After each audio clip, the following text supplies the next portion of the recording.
அனைவருக்கும் வணக்கம். வெங்கடேச உணவில்லா மருத்துவம், வெங்கடேச விண்வெளி மருத்துவம், வெங்கடேச உடல்நல மருத்துவம், இப்படி நிறைய விஷயங்களை நான் சொல்லி வருகிறேன். கடந்த 18 ஆண்டுகளாக மருத்துவமாக செய்து வருகிறேன். இந்த விண்வெளி மருத்துவத்தை கற்கணும்னு ஆர்வம் இருக்கிறவங்க 6 மாதம் வந்து தங்கி படிக்க வேண்டும். குருகுல மருத்துவம், இதுக்கான இடம் உருவாகி இருக்கிறது. மருத்துவம் செய்து கொண்டிருந்தேன். இப்பொழுது மருத்துவர்களை உருவாக்குவது நம்ம நோக்கம். எதிர்காலத்தில் சிக்கல் வருகின்ற பொழுது நாம் பூமியிலிருந்து தப்பித்து போக வேண்டும். இயற்கை தான் அழிந்தாலும் தன் குழந்தை அழியக்கூடாதுங்கிறதுக்காக பசித்தாகத்தை கட்டுப்படுத்துகிற பயிற்சி கொடுத்துருக்குது. இயற்கை அளவில்லாத மின்காந்த சக்தி நமக்கு கொடுத்துக்கிட்டு இருக்குது. காற்றுக்கு நைட்ரஜன் புரோட்டீனாக மாறுது. இதுபோக சப்டல் எனர்ஜியிலேருந்து இந்த அருள் சொல்லக்கூடிய subtle energy, microwave energy, cosmic energy, gamma radiation energy, இப்படிலாம் நமக்கு மாறி மாறி உடலில் போயிட்டுருக்கு. இது வந்து குவாண்டம் மாதிரி வேலை செய்யும். இப்படித்தான் இயங்குகிறது என்று யாரும் இதை வந்து அறிந்தித்து கூற முடியாது. ஆனால் உடம்பு விண்வெளி துகளால் ஆனது, எலக்ட்ரானால் ஆனது, உயிர் எலக்ட்ரான் ஆனது, மனம் எலக்ட்ரான் ஆனது. நமக்கு எல்லாத்துக்கும் எலக்ட்ரான் தான் அடிப்படை, தாய் தந்தை எல்லாமே. மற்றெல்லாம் அடையாளங்கள் தான். ஆகினால நம்ம உடம்பு வந்து விண்வெளி என்ன பண்ணுதுன்னா பூமியெல்லாம் அழுத்தி சுருங்கும், மற்ற கோள்களை மோத வைக்கும், மற்ற கோள்களை வந்து ஏற்பட்ட சிக்கல் உண்டாக்கும். இதெல்லாம் விண்வெளி பண்ணக்கூடிய வேலைகளை ஒன்றும் விரிதல், சுருங்குதல் இப்படிலாம் நடந்துக்கிட்டே இருக்கும் பண்ணக்கூடிய ஆண்டா. இதெல்லாம் நமக்கு எந்த மதங்களும் எந்த சாதியும் எந்த அரசியலையும் கிடையாது. நாம் இயற்கை சட்டத்தை புரிந்து கொள்ள வேண்டும். இப்பொழுது தான் எலக்ட்ரானை பற்றி படிக்கிறோம். புரோட்டான் இப்போ ஒரு 50-70 ஆண்டுகளில் எலக்ட்ரான் என்ன, நியூட்ரான் என்ன, புரோட்டான் என்ன படிக்கிறோம். ஆனால் இந்த மனம், இந்த உயிர், இதை பற்றின தமிழர்கள் 10, 20, 30 ஆண்டுகளுக்கு முன்பாகவே இலக்கணமாக எழுதி வச்சிருக்கிறாங்க. இடம் பொழுது இரண்டு, இடம் பொழுது தான் இடமும் பொழுதுதான் அடிப்படைங்கிறது. கருப்பொருள், உரிப்பொருள் இதெல்லாம் நீங்கள் படிச்சிருப்பீங்க. இந்த தமிழ் பெரிய ஆராய்ச்சியாளருக்கு கிடையாது. ஆக அந்த கரிப்பொருள், உரிப்பொருள் பற்றியெல்லாம் வந்து அவங்க எழுதியிருக்கிறாங்க. ஆக இடமும் கலந்த முதல் பொருள் எழுதியிருக்கிறாங்க. அதே போல தான் இந்த மனுஷனே என்ன தெரியுமாங்கிறாங்க, 6 அறிவு அதோட மனம், 6 அறிவு அதோட மனம், 6ஆம் அறிவும் மனமும் சேர்ந்தது தான் உடல்னு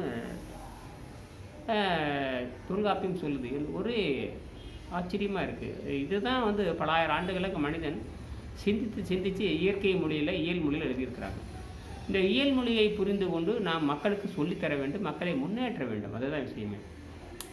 எந்த மொழியாக இருந்தால் என்ன, இப்போ இதெல்லாம் மூல மொழி தமிழ் மொழியிலிருந்து போயிருக்கணும். சல்லி வேர்கள், கிளை வேர்கள் இருக்கிற மாதிரி மூளை வேர் வந்து ஆணி வேர், அதிலிருந்து கிளஞ்சி வெளியே போகும். இந்த ஆணி வேரில், இந்த மூளை வேரில் என்னென்னா இருக்குதுன்னு படித்து புரிஞ்சுக்கிறவங்க தன் சொந்த உடலை ஆராய்ச்சி பண்ணிவிட்டு, சொந்த மனதையும் ஆராய்ச்சி பண்ணிவிட்டு, அதில் இருக்கும் நன்மை இதயங்கள் சொல்லணும். எல்லா விஷயமே நாக்கில் தெரிஞ்சு போங்க. நாக்கு நீட்டினா விஷம் தெரிஞ்சு போயிடும், கண்ணை பார்த்தா விஷம் தெரிஞ்சு போயிடும், மூக்கை பார்த்தா விஷம் தெரிஞ்சு போயிடும், தொண்டையில் அங்கே பேச்சு பார்த்தா தெரிஞ்சு போயிடும், உடல் இருக்கிற தொட்டு பார்த்தா தெரிஞ்சு போயிடும், அந்த பொலிவை பார்த்தா தெரிஞ்சு போயிடும், சிந்தனை பார்த்தா தெரிஞ்சு போயிடும். இப்படியெல்லாம் உடல் நலத்தை பற்றி அட்டவத சோதனை, அட்டாங்க யோகம், அட்டமா சித்தி என்பது போல அட்டமா சோதனைன்னு ஒரு உடம்பு இருக்குது. மொழியை வச்சு கண்டுபிடிக்கிறது, மலத்தை வச்சு கண்டுபிடிக்கிறது, சிறுநீர் வச்சு கண்டுபிடிக்கிறது, பேச்சை வச்சு கண்டுபிடிக்கிறது, சிவரசம் தொட்டு பார்த்து வெப்பத்தை பற்றி இப்படியெல்லாம் இருக்குது உடம்புல. ஆகையினால இதெல்லாம் இயற்கை நமக்கு தந்த அறிகுறிகள்.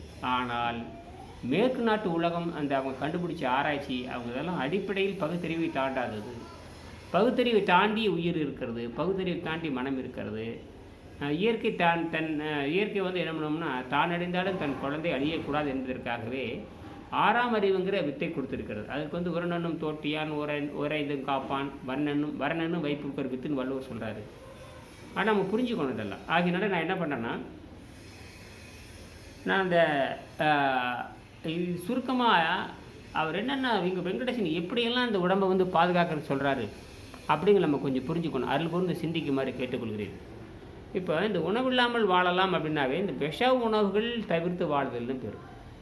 அதாவது உணவு இல்லாமல் வாழனா எதை உண்டு வாழ்வது. அப்போ தூய்மையே நீ உண்பதற்காக வைத்துக் கொள்ளலாம்.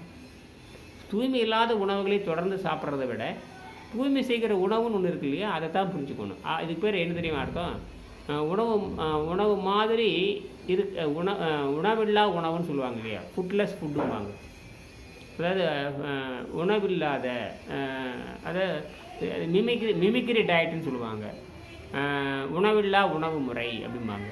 மிமிக்ரி, அதாவது மனமுறையில் சாப்பிட்றதை விட, மனம் விரும்புகிறதை சாப்பிட்றதை விட உடல் உடல் நலத்தை தருகின்ற உணவுகளை சாப்பிடுவது அப்படின்றது. அதுக்கு தூய்மையான ஒரு பயிற்சி இருக்குது. இப்படி நிறைய இருக்குது. ஒன்றுக்குள்ள இப்போ ஒன்றை செஞ்சால் இப்போ 10 நகர மாதிரி இருந்தால் தான் அது நன்மை. அதாவது இப்போ தான் இன்புட்டை விட அவுட்புட் அதிகங்கிற மாதிரி தான் இயற்கையில் இருக்குது. அப்போ நம்ம 10 தவறு செஞ்சுருப்போம். அதை ஒரு சின்ன அசைவன் மூலமாகவே நம்ம உடலை ஆரோக்கியமாக கொண்டுட்டு வரணும். இதை நல்லா புரிஞ்சுக்கணும். ஆனால் இது விட்ட ஒரு வழியே இல்லை. உலகத்தில் இதுதான் வழி. 25 ஆண்டாக வந்திருக்குது. இதை படிக்கிறவங்க என்ன பண்ணுறாங்க, ஏன் இந்த புத்தகத்தை யாரும் ரொம்ப ஆழமாக படிக்கலைன்னு கேட்டால், இந்த மனம் அது விரும்புறதில்லை. மனம் சாராயத்தையே, போதையவே, உணவே விரும்புது. நீங்கள் சாராயத்தை குடித்து பழகினவன் அவனும் ஒன்று தான், உணவுங்கிற போதைங்கிறது ஒன்று தான். அவன் வெளியே போய் குடிச்சிக்கிட்டு கேவலமாக படுத்து கிடப்பான். நம்ம இந்த மாதிரி ஆகாரங்களை விரதமாக தின்னுட்டு படுத்து தூங்கிட்டு இருப்போம். ரெண்டும் ஒன்று தான். அதுவும் சாராயத்தன்மை உடையது. அது நரம்பு வழியாக உடனடியாக மாறி நேரடியாக போய் மூளைக்கு தாக்குது. இது இறப்புக்கு போய் செரித்து ரத்தம் விஷமாக மாறி மூளையை போய் தூங்க வைக்கிது. இப்படி தான் ஒன்று. ஆக இந்த மனம் விரும்புவது தான் இந்த வேலை. மனம் சோம்பேறியாகத்தான் இருக்கும். அதனால தான் திருவள்ளுவர் சோம்பேறி என்பதுன்னு கேட்டிங்கன்னா விரும்பி ஏறுகின்ற கப்பல். புரியுதுங்களா? அலுப்பானவர்கள், சோம்பேறியானவர்கள், முயற்சி செய்யாதவர்கள், அவங்க தான் அதை என்ன பண்ணுவாங்க, சோம்பேறியும் சுகத்தையும் அப்படியே தூங்கிட்டு இருக்கிறதையும், சீக்கிரம் கெட்டு போகணும், சீக்கிரம் அழிந்து போகணும்னு நினைக்கிறவங்க தான் இதெல்லாம் பண்ணுவாங்க. யார் வெறுமனே பணமே சம்பாரிச்சிட்டே இருக்கிறானோ அவனால் சீக்கிரம் அழிந்து போயிடுவான். அவனால் நிற்கவே முடியாது. கோடிக்கணக்கில் கொள்ளையடிக்கிறவன், திருடுறவங்க, அரசியல்வாதிகள், மதவாதிகள் பார்த்திங்கன்னா அவங்க சாவு ரொம்ப கொடுமையாக இருக்குது. அவனால் வாழவே முடியாது. எல்லாம் மனம் போன வழியில் வாழ்ந்துட்டு இருப்பாங்க. அதனால திருவள்ளுவர் அறவிடல் பொருளிற்ற வேண்டும்பார். அறத்தான் வருவதை இன்பம் மற்றெல்லாம் புறத்த புகழும் இல்லான்பார். இன்றைக்கி எந்த ஒரு அரசியல்வாதியாவது, எந்த மதவியாவது ஒழுக்கம்னு சொல்ல முடியுமா? அயோக்கியர்கள் தான். 1 கோடி ரூபா கார் போட்டு தான் அரசியல்வாதியை போயிட்டுருக்குறான். இதெல்லாம் பார்த்திங்கன்னா மேலை நாட்டு கலாச்சாரமா அல்லது கிழக்கு நாட்டு கலாச்சாரமா? மேலை நாடுங்கிறது மறைகின்ற நாடு, கீழே நாடுங்கிறது உதயமாகின்ற நாடு. புரிந்து கொள்ளணும். ஆகினால இந்த உணவு இல்லாமல் வாழலாம் அப்படிங்கிறது என்னன்னு கேட்டிங்கன்னா, இந்த மனம் விரும்புகின்ற தவறான உணவை கரைத்தெடுக்கின்ற உணவு முறை. இப்படியான வச்சுக்கலாம். இந்த மனதை ஏமாற்றி ஆகணும் இல்லையா? நீங்கள் அறிவால் புரிஞ்சுக்கிட்டிங்கன்னா மனதை ஏமாற்றணும். இல்லை அப்படிலாம் ஒன்றும் கிடையாது, நீ விரும்பினா நீ விரும்புகிறப்ப நீ உணவு சாப்பிட்டுக்கலாம் அப்படிங்கிறதுலாம் மனதுக்கு பொய் சொல்லி தயாரிக்கணும். இப்போ மனதை தேர்க்கணும், மனதை தேர்த்து வைக்கணும். மனதுக்கு நீங்களே ஆறுதல், தன் நெஞ்சே தனக்கு உதவிக்கும் முறை தன் நெஞ்சுக்கு நீங்கள் ஆறுதல் சொல்லி, தன் மனதுக்கு ஆறுதல் சொல்லி அதை நல்ல வழியில் திருப்பணும். இல்லைன்னா நம்மளை சாகடிச்சிடும். நல்லா புரிஞ்சுக்கணும். புரியுதுங்களா? உணவில்லாமல் வாழலாம்ங்கிறது இந்த தீய பழக்கத்தை மாற்றி நன்மை பழக்கத்தை. இப்போ நம்ம தீயத்தை ஒழிக்கவே முடியாது, உணவு பழக்கத்தை ஒழிக்கவே முடியாது. அதுக்கு நல்ல பழக்கத்தை பின்பற்றலாம் இல்லையே? உலகம் பூரா தீய பழக்கம் தான் வச்சுருக்குறாங்க. உணவே தீய பழக்கம் தான், தீந்து போகிற பழக்கம். உணவு உண்டால் ஆரோக்கியம் வரும்னு சொன்னால் எல்லாருமே சும்மா மணிக்கணக்காக 24 மணி நேரம் திருட்டே இருக்கலாமே. இப்போ யாருமே உற்பத்தி பண்ண தேவையில்லையே. இங்கே தான் விஷயமே இருக்குது. அப்போ அது உற்பத்தி என்பது வணிகத்துக்காக தான் நடக்கிறத தவிர உடல் நலத்துக்காக யாரும் பண்ணுறதில்ல. ஆனால் இயற்கை சக்தி நமக்கு விண்வெளியிலிருந்து வந்து கொண்டே இருக்குது, காற்றுலேருந்து வந்து கொண்டு இருக்கிறது, பூமி மையத்திலேருந்து வந்து கொண்டு இருக்கிறது, நட்சத்திர மையத்திலேருந்து வந்திருக்கிறது, காமா கருந்துளை மையத்திலேருந்து வந்து கொண்டு இருக்கிறது. இப்போ எல்லாம் வந்துக்கிட்டே இருக்குது. இதுதான் அந்த சக்தின்னு பேர். இயற்கை பல கோடி வருடங்களுக்கு முன்னால் பல கோடி வருடங்களுக்கு முன்பாக முதலில் ஒரு செல் தாவரங்களை கடலிலும் கடற்கரையிலும் உண்டாக்கியது. தொடு உணர்ச்சி என்ற ஓரேறு மட்டுமே இருந்தது. இதுதான் அடிப்படை. புரியுதுங்களா? அப்படி நான் சொல்கிறேன்.